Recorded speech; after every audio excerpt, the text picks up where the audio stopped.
One, two, three, smile! Hello, people!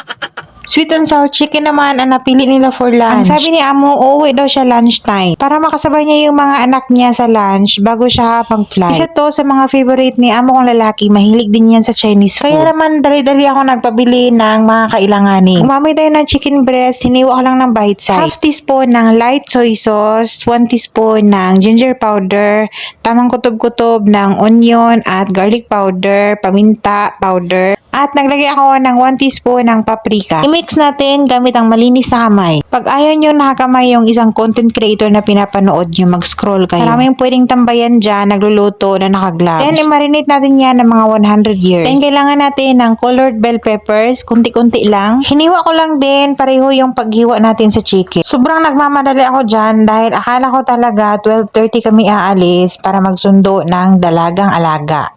Yun pala, sobrang late pala niya.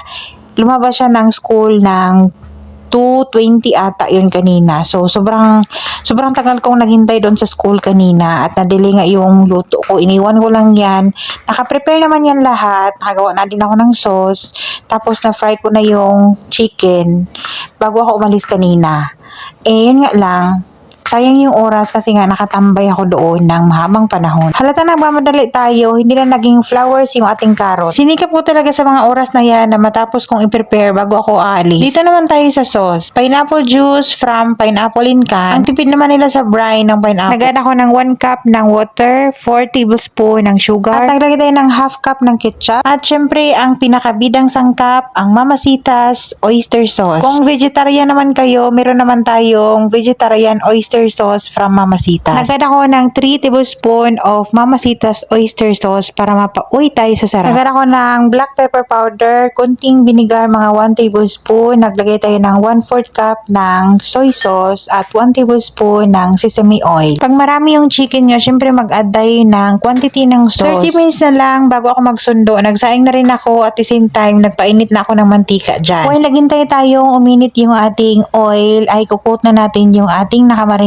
na chicken sa flour. Yung flour naman na gamit ko, 1 cup ng flour at half cup din ng cornstarch. Naglagay lang ako ng paminta. Hindi na tayo naglagay ng asin.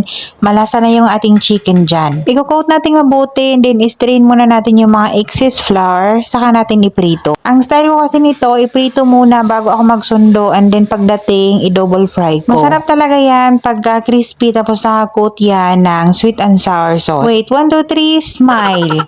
After kong pinirito yan, kinip ko na ang lahat, tapos iniwan ko na yung kitchen. And then pagdating, ininit ko na agad tong mantikang ito, and then saka ko pinirito uli. Pero dapat kung nag-double fry kayo, make sure na yung mantika mainit na mainit na. Sa kabilang burner naman, naglagay tayo ng konting mantika sa kawali, and then ipiprito natin, stir fry natin ng konti yung ating carrots. Mauna yung carrots kasi medyo matigas-tigas yan, and then ayun ang mga bata na super half cook lang yan. Tamang-tama, nauna pa kami doon sa amo kong lalaki, hindi pa siya nakarating sa mga oras na yan. O diba, double time tayo dyan, sa kabilang pot kasi nagprito pa ako dyan, nag-double fry pa tayo ng chicken. After kasi naprito yung chicken, madali lang naman yan dahil paghalo-halo lang naman yan lahat kasama yung sauce. Then sa tingin ko ay okay na yung carrots, nilagay ko na yung ating mga stoplights at white onions. Hindi pala kumpleto yung stoplights dahil walang red. Stir fry ng konti, saka ilagay yung pineapple chunk, then ilagay na natin yung sauce.